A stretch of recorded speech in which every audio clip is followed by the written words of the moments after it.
Hi, thank you very much for coming in and being interviewed, for want of a better phrase. I'm Calvin. Hi Calvin. Pleased to meet you. Nice to meet you, Claire. I'm going to run through the purpose of the interview, what we're here for, and what we're probably going to be discussing. I mean, the purpose of the research is to explore your understanding.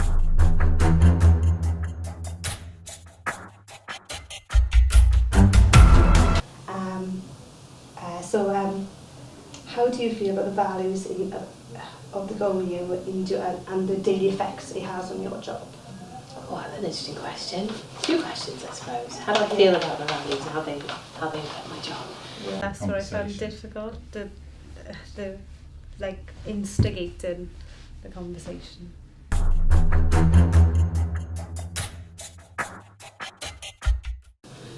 It's always nice to feel proud of the institution you work for and to feel that you're working for somewhere that's, say, this adding value in social terms.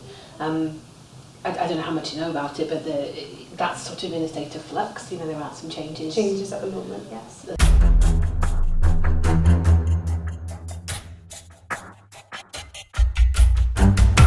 To share that with you. So which of the following phrases do you think best represents the core values of the Open University?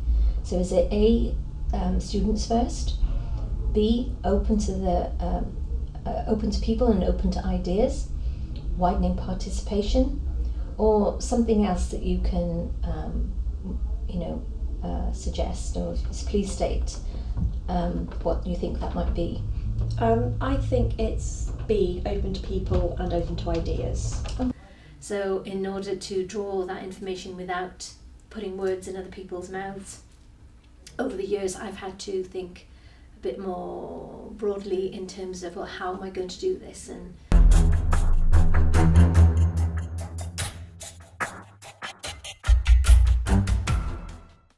And then with regards to your job within the OU, can you tell me a little bit about of your day-to-day jobs and how you see that fitting in with the values? Yeah, absolutely. So my role is as a staff tutor in education.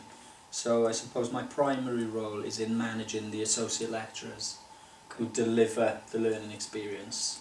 It's about, I think, my role as well, it's about ensuring those lecturers feel part of a community and supporting them to support one another as well as the students. So I think it's a critical role within the institution because there's that link then between the faculties and the lecturers, because sometimes in the past, I've only been working here 2.5 years. I've been an associate lecturer for almost 10.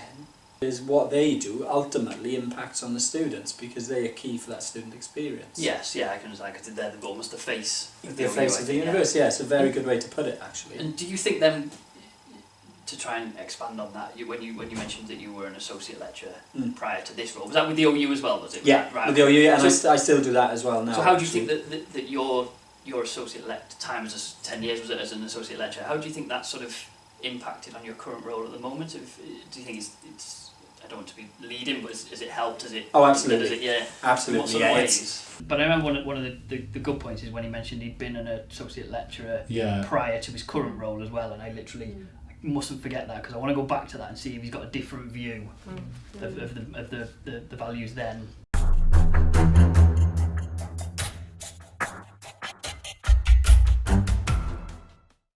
Well, I'm quite new in role, so I don't necessarily remember the full exact wording of like how they would write it on the website and things.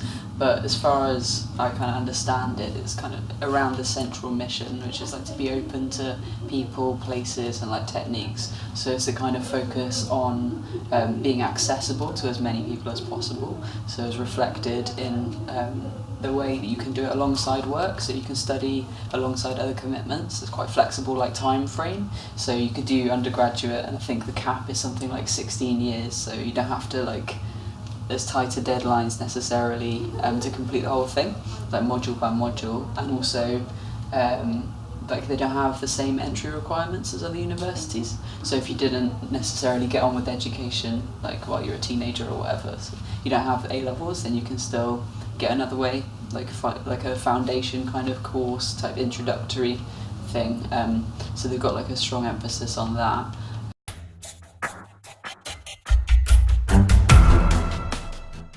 Been historically, it is at the moment, but we're at, I think, as a university, as a society, is kind of at a critical juncture at the moment where there are these advancements in technology, and obviously as a leading distance learning provider we have to kind of be on board with those and in advance of some of them. But at the same time we need to ensure that we are still on mission, I suppose, and still open to people and places regardless of all this new technology. So I think that presents a difficult challenge for the university in that we need to be innovative, but also we need to ensure that anyone can still study with us. You mentioned the word, the importance of the Open University to be innovative. And my understanding of the Open University is that they have transnational learning centres. So in terms of going back to the business of widening participation, for example, and but also noting that you've obviously observed that in certain deprived areas access to computers is one of the issues that would be holding back participation.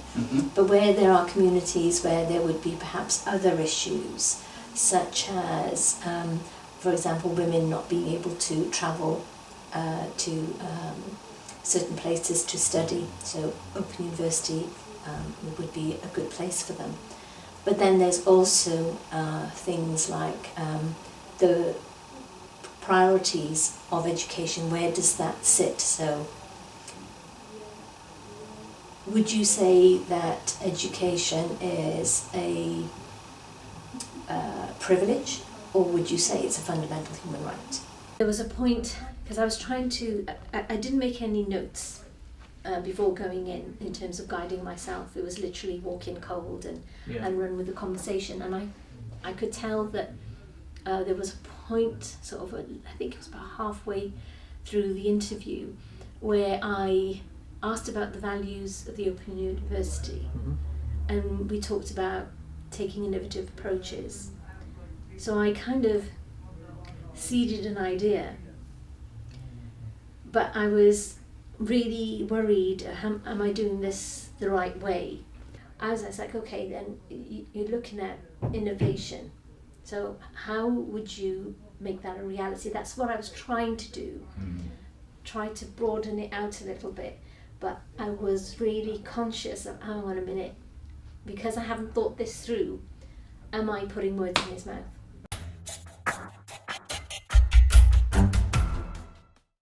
Hi, my name's Cheryl. I'm doing some research into the understanding of the core values of the OU, and as an employee, your opinion is valued. So how long have you been in the current role? Just a couple of weeks at the minute. I started towards the end of September, so just acclimatising. Okay. What do you think the core values of the OU represent to you?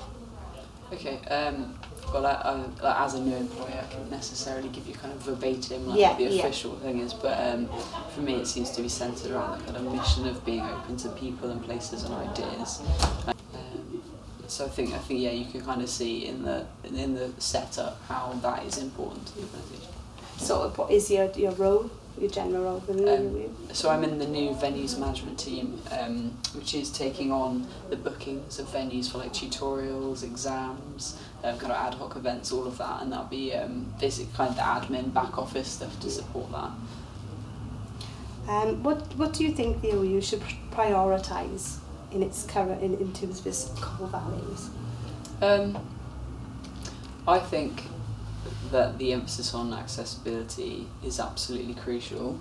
Do you think the OU's core values were an implication into why you applied for a job here in particular? Maybe like initially I think I was more looking in terms of just fanning out widely, looking for jobs that I thought like I could do and I had the kind of experience to do. But then as I started to read more in preparation for an interview, then I found that kind of having that accessibility stuff at the centre of like the mission. The second one, obviously, you had your points, you could make sure you were getting everything, but just literally not really hearing what they were saying and just wanting to ask my next question. I actually I pulled myself up a couple of times because I realised that not sort of verbally but physically I felt myself giving the impression that end I just